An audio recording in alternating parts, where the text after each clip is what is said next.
Friends नमस्कार, स्वागत है आपका हमारे एनजीओ गुरु के चैनल पर, जहां हम बात करते हैं एनजीओ ग्रोथ की, फंडिंग की और कौन सा एनजीओ आपके लिए बेस्ट है और आपकी एनजीओ की सफलता की।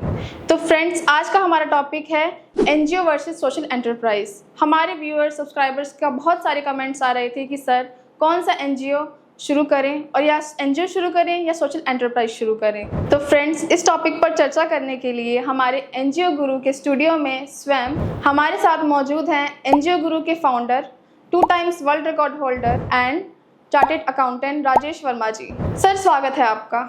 ये बड़ा इंपॉर्टेंट टॉपिक है, एनजीओ वर्सेस सोशल एंटरप्राइज। और जैसा आपने कंपाइल किया हुआ है, जो हमारे व्यूअर्स के क्वेश्चंस है, बहुत सारे क्वेश्चंस है इसके रिगार्डिंग कि एनजीओ शुरू करें या सोशल एंटरप्राइज शुरू करें, कौन सा है बेहतर और कौन से मिशन के लिए, कौन से उद्देश्य के लिए एनजीओ बेहतर है और किसके लिए सोशल एंटरप्राइज बेहतर है। तो जो हमारे व्यूअर्स के सवाल है, जो आप पूछेंगे, जो आपने कंपाइल किए हुए हैं, तो उसके माध्यम से मुझे लगता है कि मैं आज इन सारे टॉपिक्स को क्लियर कर दूंगा। व्यूअर्स के लिए बहुत ही इंपॉर्टेंट होने वाला है आज का ये पॉडकास्ट खास करके।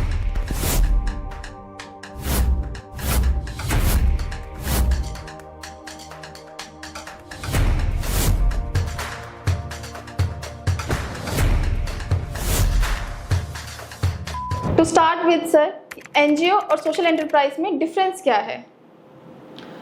बड़ा अच्छा क्वेश्चन है टू स्टार्ट विद सेजल।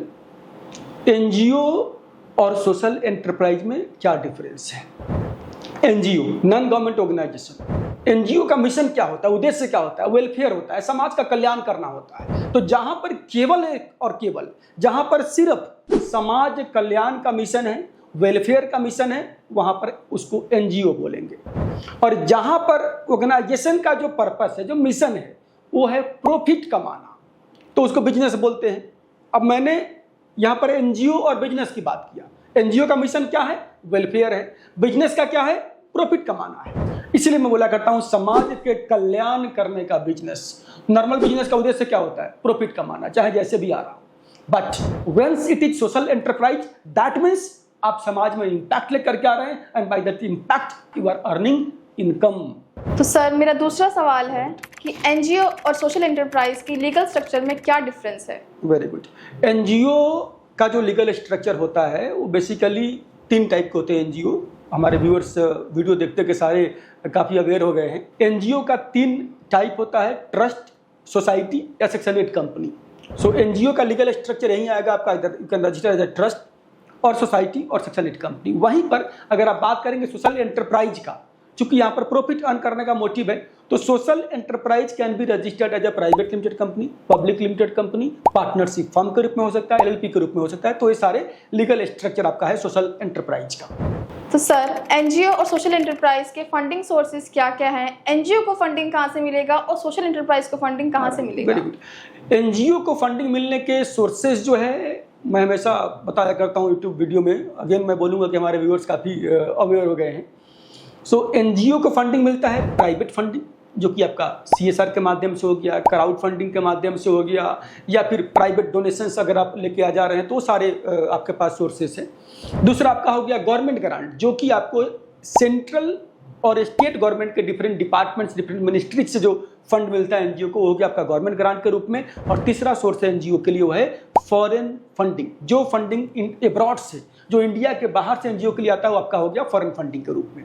तो वहीं पर अगर आप बात करेंगे सोशल एंटरप्राइज के लिए, तो सोशल एंटरप्राइज का जो फंडिंग का सोर्स है आपका लोन हो गया, इक्विटी हो गया, जो ओनर्स से जो कैपिटल लगाएंगे वो कैपिटल हो गया, या फिर आप बात कर लीजिए जो भी बिजनेस से रेवेन्यू जनरेट होगा, पैसा आएगा, प्रॉफिट आएगा, वो हो गया एक सोशल एंटरप्राइज के लिए रेवेन्यू का सोर्स, सोशल एंटरप्राइज के लिए फंडिंग का सोर्स आप बात कर लीजिए। बेसिकली अगर आप नेचर में जाएंगे, तो मैंने पहले ही बोला कि एनजीओ का नेचर क्या है? समाज कल्याण का नेचर है, तो ट्रस्ट, सोसाइटी, कंपनी। वहीं पर अगर सोशल एंटरप्राइज की बात करेंगे, पर्पस क्या है, मिशन क्या है? Profit with solving any problem in the society. तो है तो स्ट्रक्चर बिजनेस का ही, लेकिन बिजनेस कौन सा है? एथिकल बिजनेस है। बिजनेस कौन सा है? समाज के कल्याण का बिजनेस है। और यहाँ पर स्ट्रक्चर क्या होगा? जो नॉर्मल बिजनेस का स्ट्रक्चर होता है, private limited, limited, LLP, partnership firm, तो ये सारे स्ट्रक्चर किसी में भी आप जा सकते हैं। सर, एनजीओ या सोशल एंटरप्राइज ज़्यादा कंप्लायंस बर्डन किस पर आता है? कंप्लायंस में ज़्यादा कम नहीं होता। कंप्लायंस की अगर बात करें तो एनजीओ का अलग कंप्लायंस स्ट्रक्चर है। जैसे वहाँ पर 12 लेते हैं, आप एटीजी लेते हैं, एफसीआर है तो एफसीआर कंप्लायंस करना पड़ेगा, 12 एटीजी है तो 12 एटीजी का कंप्लायंस करना पड़ेगा। नॉर्मल जो हर साल आपका ऑडिट करना है, आईटीआर फाइल करना है, तो ये सब कंप्लायंसेज, और जहाँ जहाँ पर रजिस्टर्ड होंगे वहाँ सब कंप्लायंस करने पड़ेंगे। सिमिलरली अगर आपका बिजनेस है तो बिजनेस में 12 एटीजी एफसीआर तो नहीं होता है, लेकिन वहाँ पर जो अदर कंप्लायंस है, आपको ऑडिट करना है, जो आरओसी की फाइलिंग करनी है आपको, अगर आपका कंपनी है तो इन दैट केस एलएलपी अगर आपका है तो भी आरओसी का कंप्लायंस आपके पास आएगा। इसके अलावा इनकम टैक्स रिटर्न फाइल करने हैं आपको, जहाँ जहाँ पर रजिस्टर्ड होंगे। फॉर एग्जाम्पल आप जीएसटी में रजिस्टर्ड है, टीडीएस में रजिस्टर्ड है, ईएसआई है, पीएफ है, तो ये कंप्लायंसेज लगभग सिमिलर है, चाहे एनजीओ हो चाहे बिजनेस हो। ऐसा कोई डिफरेंस नहीं है कि उसका कंप्लायंस बर्डन ज़्यादा है उसका कम है, नहीं। हाँ, एनजीओ है चूंकि समाज कल्याण सिर्फ मोटिव है तो वहाँ पर रिलैक्सेशन मिलता है। लाइक इनकम टैक्स है तो आपका टैक्स माफ हो जाएगा, वो कंपनी में बिजनेस में आपको नहीं मिलेगा वो रिलैक्सेशन। तो ये चीज़ें है, कंप्लायंस बर्डन ज़्यादा कम नहीं है, somewhat it is similar, different होता है दोनों का। एनजीओ का अलग है और बिजनेस का, आपका सोशल एंटरप्राइज का अलग है। सर, मेरा आज का आखिरी सवाल कि एनजीओ और सोशल एंटरप्राइज का माइंडसेट और पर्पस क्या होता है? देखिए, एनजीओ का माइंडसेट की अगर बात करेंगे, मैंने पहले ही बोला, it is very clear, very straight. It is mission, the mission is welfare, समाज का कल्याण करना।